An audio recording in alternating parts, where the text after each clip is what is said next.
شيخ عثمان، هذا السجود هو سجود لله أم سجود للكعبة بيت الله الحرام؟ هل هذا السجود هو سجود لله الواحد خالق السماء والأرض أم سجود للصنم للكعبة؟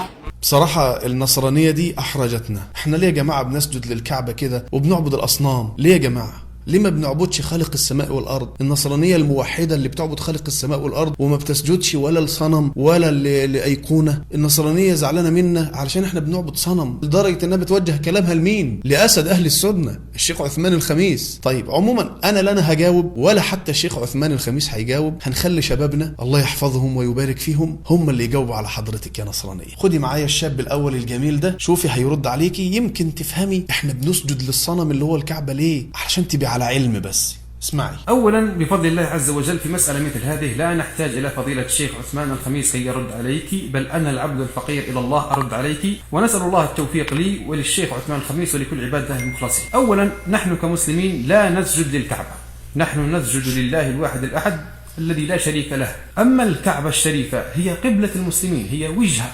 كي يوحد الله وجهة المسلمين. تخيل معي أن ليس للمسلمين قبلة، فيصبح شخص يسجد للجنوب وشخص يسجد جهة الشمال، وهذا ليس من المنطق. فجعل الله البيت الحرام الكعبة الشريفة قبلة للناس حتى يوحد وجهة المسلمين. يقول الله عز وجل بعد أعوذ بالله من الشيطان الرجيم بسم الله الرحمن الرحيم: سيقول السفهاء من الناس ما ولاهم عن قبلتهم التي كانوا عليها قل لله المشرق والمغرب يهدي من يشاء إلى صراط مستقيم.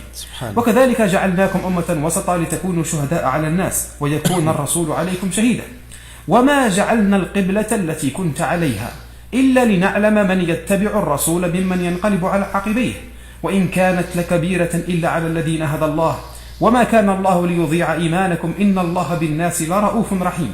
قد نرى تقلب وجهك في السماء فلنولينك قبلة ترضاها فولي وجهك شطر المسجد الحرام وحيثما كنتم فولوا وجوهكم شطره يعني اتجاه. الذين أوتوا الكتاب ليعلمون أنه الحق من ربهم وما الله بغافل عما يعملون. الله. ولئن أتيت الذين أوتوا الكتاب بكل آية ما تبعوا قبلتك وما أنت بتابع قبلتهم وما بعضهم بتابع قبلة بعض ولئن اتبعت أهواءهم من بعد ما جاءك من العلم إنك إذا لمن الظالمين. أتمنى يا نصرانية تكوني فهمتي من الشاب الجميل ده إن الكعبة المسلمين لا يعبدوها، الكعبة مجرد اتجاه، بدليل إن لو كانت الكعبة صنما يعبد زي ما انتوا بتحبوا تصوروا لأتباعكم علشان يعني معلش انتوا مبطوحين من الموضوع ده وتعبانين منه، لو كانت الكعبة صنما يعبد كان ينبغي أن يكون في كل بيت كعبة، ولما المسلمين يحبوا يصلوا في بيوتهم يتجهوا للصنم اللي في بيتهم. يبقى إذن الكعبة التي في مكة ليست صنما لا نعظمها كتعظيمنا لله، وإنما هي مجرد اتجاه تحديد اتجاه علشان كل المسلمين تكون قبلتهم واحدة. ما ينفعش مسلم يصلي كده والتاني يبقى ظهره ليه، كلنا اتجاهنا واحد وصفوفنا منظمة. خدي كمان شاب برضو جميل كده رد عليك برد لطيف. أصل الكلام اللي انتوا بتقولوه ده كلام مستهلك، وشباب المسلمين اللي هم لا مشايخ ولا هم تخرجوا من الكليات الإسلامية، شباب المسلمين بيردوا عليكم بالمنطق. خد الشاب الجميل ده كمان وهو بيرد عليك، اتفضلي. الشيخ عثمان أكبر من أنه يرد على سؤال زي ده. نحن لا نعبد الكعبة، نحن نعبد الله الذي لا شريك له الذي ليس له ابن ولا ولد ولا ثالث ثلاثة. الكعبة هو مكان الطواف، مكان الاتجاه، اتجاه قبلة المسلمين. ليه بقى بنطوف حوالين الكعبة أو بناخد الكعبة اتجاه لنا في الصلاة؟ لأنها اتجاه واحد يجمعنا يوحد صفنا، نفعل ذلك طاعة لله ورسوله. ومن حيث خرجت فولي وجهك شطر المسجد الحرام. طب لو احنا بنعبد الكعبة، طب ما كان زمان المسلمين بيصلوا باتجاه من بيت المقدس، باتجاه المسجد الأقصى، يبقى كنا بنعبد بيت المقدس. بقى فين عبادة الكعبة؟ ولو صح. احنا بنعبد الكعبة ما كانش الصحابة طلعوا عليها وداسوا على الكعبة برجليهم علشان يأذنوا. اللي بيعبد حاجة مش هيدوس عليها برجله. الكعبة دي اتجاه للمسلمين، زي ما ربنا سبحانه وتعالى من لنا اتجاه بيت المقدس، حولنا الاتجاه للكعبة، فهو اتجاه فقط. حتى لو أن الكعبة هدمت، لو الكعبة اتهدت برضه هنصلي في نفس الاتجاه وهنطوف في نفس المكان. نحن نعلم أنها حجر لا ينفع ولا يضر، ونعلم أن الأمر كله لله وحده لا شريك له. نعبد الله وحده لا شريك له، ليس له ابن وليس له شريك ولا ثالث ثلاثة ولا وسيلة ولا واسطة ولا أب اعتراف ولا نتبرك بصنم ولا نتبرك بخشبة. يا عم بالراحة انت، يا عم انت داخل شمال ليه؟ قصدك ايه يعني لا نتبرك بخشبة يعني؟ وقصدك ايه لا نتبرك بصنم؟ وقصدك ايه اب واعتراف؟ يا اخي بالراحة يا اخي. عموما الاخ الجميل ده قال لك ان احنا الكعبة عندنا مجرد اتجاه لتوحيد صف المسلمين بس مش اكتر، ولو كانت تعظم التعظيم اللي هو يصل الى حد العبادة، ان احنا نعبد الكعبة نفسها لذاتها بنعتبرها صنم. ليه سيدنا بلال بن رباح لما دخل مكة النبي امره ان يصعد على الكعبة ويقف عليها برجله علشان يأذن؟ هو ينفع حد يقف على ربه او صنمه؟ مش انت بتعظمه؟ ينفع تقف على اللي انت بتعظمه برجليك؟ بعدين الاخ طرح حاجه جميله قوي، قال لك لو الكعبه اتهدمت، لو فرضنا ان حصل زلزال والكعبه راحت دلوقتي واحنا عايشين، احنا كمسلمين هنصلي مش هنصلي؟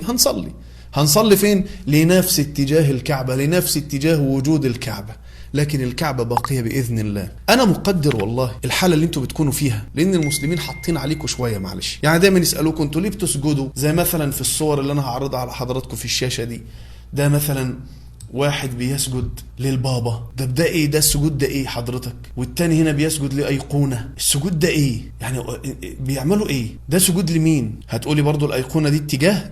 لا مش هتنفع، لان الايقونه عندكم مش اتجاه، الايقونه حيثما وجدت يصلى اليها. اذا انتوا بتعظموا الايقونه نفسها وتعبدوها من دون الله، بخلاف المسلمين. لو انا مثلا لو فرضنا ان واحد بيحب الكعبه واشترى مثلا مجسم للكعبه وحطه على المكتب وحب يصلي والقبله كده، هل هيتجه للمجسم اللي وراه ولا هيصلي للقبلة ويخلي الكعبة اللي هي في بيته المجسم الصغير يخليه وراه عادي؟ إذن ليس هناك أبدا أبدا أبدا اشتراك بين المسلمين وبين النصارى في هذا الموضوع. انتوا بتعبدوا الأيقونات وبتعبدوا الخشبة عبادة صريحة حقيقية، احنا غير كده. احنا ممكن الواحد يبقى معاه في مدينة العربية مثلا مجسم للكعبة وما ياخدش باله منها اصلا ولا ينتبه حاجه كده، بيحب ينبسط لما يشوفها بس، بتفكروا ان في كعبه بس. انما عمره ما مثلا لما دور العربيه مسك السلسله دي ومثلا وقعد يمسح فيها او يقبل الكعبه كده او انه يسجد لها سجدتين او انه يركع لها، ما فيش عندنا الكلام، بخلاف ناس تانيين. وانا صراحه بحب الفقره بتاعت ان انتوا تجيبوا حاجه من ديننا وتقولوا هل ده يجوز. انا بفرح بها بصراحه، لان بتديني كامل الحريه إن أنا أسأل نفس السؤال من دينكم. وبما أنك أيتها النصرانية سألتينا عن سبب سجودنا تجاه الكعبة، وإن إحنا يا عيني عباد أصنام وإنتم موحدين ما بتعبدوش الأصنام، إحنا جاوبناكي وبشبابنا، ولا المشايخ هيجاوبوكي ولا المنابر أصلا واخدة بالها منك، الشباب الصغير الله يحفظهم هم اللي جاوبوا. هنا يأتي بقى دوري للفقرة بتاعت المميزة اللي أنا بموت فيها. عندي كده مقطع عايز أعرضه على حضرتك، طالما يعني أنت بتسألينا أنا عايز أسأل برضه. شوفي كده ده معايا هنا زي ما أنت حضرتك شايفة كده يا نصرانية، دول مجموعة حاطين قدام منهم تمثال. والله تمثال، ده مش حد حقيقي يا جماعة، ده تمثال معمول مثلا من جير من خشب ما تعرفش معمول من ايه، ومطرطشينه كده بشويه بوهي على اساس انه عليه دم، ما اعرفش بيموتوا في الدم ليه يعني، ويا عيني هاريين نفسهم عايط عليه لانه انصلب يعني ومات، واللي مات ده بيعبدوه، فاللي مات وبيعيطوا عليه ان هو انصلب بيعبد. والله اللي هم بيعيطوا عليه الان لانه مات مصلوبا ويا عيني اتعذب وكانت حكايته حكايه، لما بقى قام من الاموات بقى بيعبد. فهو بيستمد قوته من شخص صلب ومن إله يموت، يعني بيستمد قوته من إله ضعيف استطاع اليهود أن يتمكنوا منه. المشهد زي ما حضرتك شايفة كده يا نصرانية، هم عمالين يبكوا على إلههم ويعيطوا على الصنم. أنا ممكن أسألك سؤال، ده إيه حضرتك؟ ممكن أعرف ده إيه؟ إن إحنا جاوبناك على الكعبة وقلنا لك إنها مجرد اتجاه ولا نعبدها كما تعبدون أنتم الصور. اللي إحنا بقى شفناه ده ممكن أعرف ده إيه حضرتك؟ وأنا بس علشان ما أطولش الفيديو في الفاضي مش عايز أعرض فيديوهات كتير بقى لعبادة الصلبان وعبادة الأصنام وعبادة الأيقونات، واللي بيعبد مريم ويسجد لها، واللي بيعبد المسيح وبيسجد له، واللي بيعبد أي القديس نفسه بيعبده وبيتبرك بيه. أنا عندي داتا من الفيديوهات لو عملتها في فيديو والله ممكن تطلع 2-3 ساعات. بس أنا حبيت يعني أسأل سؤال صغير، طالما سألتي عن اتجاه المسلمين للكعبة وعبادتهم لها كما ادعيتي وإحنا جاوبناكي، عايزك بقى تطلعي تقولي لنا الصور اللي عرضتها عليكي في عبادة القديسين والسجود لهم، أو عبادة الصور والسجود لها، أو عمل تمثال كده للمسيح والبكاء عليه والسجود فوقه كما تفعلون. ده إيه بالظبط حضرتك؟ يا ريت تجاوبينا. السلام عليكم ورحمة الله وبركاته.